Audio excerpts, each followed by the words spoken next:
Hello and welcome to Lisbon and to the AP vantage point high above Benfica's stadium. Behind me tonight, the first of the Champions League quarterfinals. It's Paris Saint-Germain against Atalanta, the start of this highly unusual pandemic-enforced Champions League last eight format. There'll be no fans in the stadium tonight. There's very little activity around the stadium at all at the moment. Very little Champions League branding. You'd barely even know a game was happening.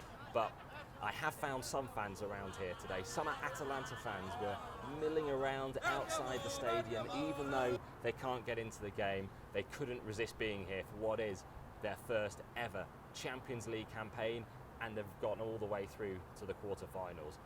There might not be many fans here, but there's a couple of us here from the AP. Alongside me again today is my colleague Tales Azzoni, who's based in Madrid normally and has made the short hop over.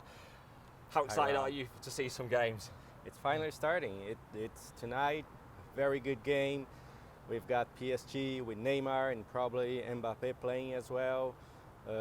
This is an important game for Neymar.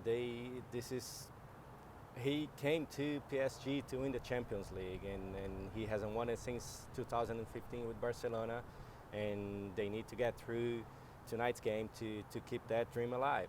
And actually, that was one of the things we heard from Thomas Tuchel, the PSG coach, last night. Well, spoke to him at a distance because we're not actually allowed, of course, into the press conferences. We have to do it all on remote access. But he was talking about that pressure that Neymar thrives on.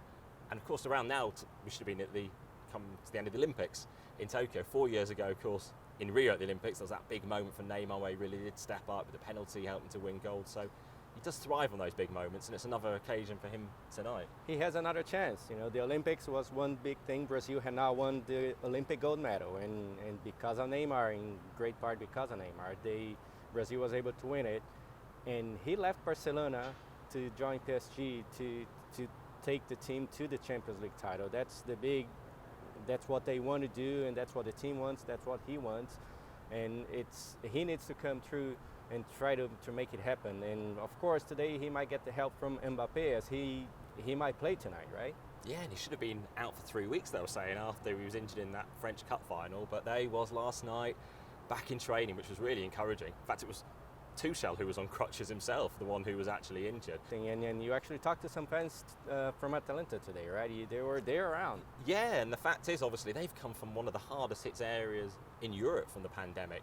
Thousands of people dying. In fact, of course, the game between Atalanta and Valencia in Milan is blamed in part for whether it spread the virus back to Bergamo. But, you know, those fans are really sort of passionate today, really wanting football to try to help the rebuilding, really, of a devastated city. And I think it means so much for Atalanta, the fact that they've reached this far when their budget's so much smaller than PSG. I think Neymar's paid himself as much as the entire Atalanta squad. Yeah, this game means a lot to Atalanta, to the city of Bergamo.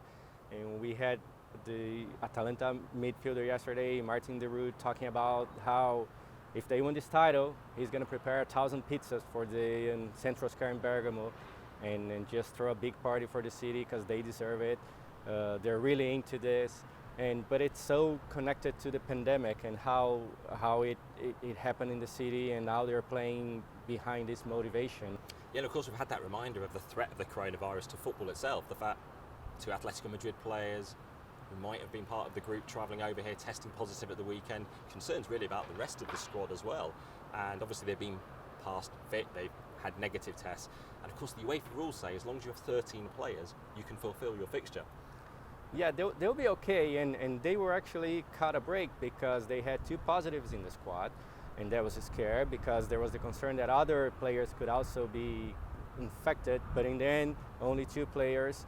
The biggest one among them was Angel Correa, has most assists for the club, so he will not be playing, but it's not a major loss for the team. And of course today we had a scare with Barcelona, right? We had some headlines about Barcelona. Some people thinking they're players who were actually due here, but they're not, are they? They're back in Barcelona still, aren't they? Yeah, one Barcelona player has been infected, but it was a player who's going to be just beginning the preseason in Barcelona. That there was no contact with the first team, so no concerns. The team is traveling to Lisbon on Thursday, and they should be fine for the Bayern Munich game. Well, today we'll be hearing here in Lisbon, aren't we, from the Atletico Madrid and the Leipzig camp, so we'll hope to bring all the news to everyone from that on AP, and we finally do have a game to get into tonight.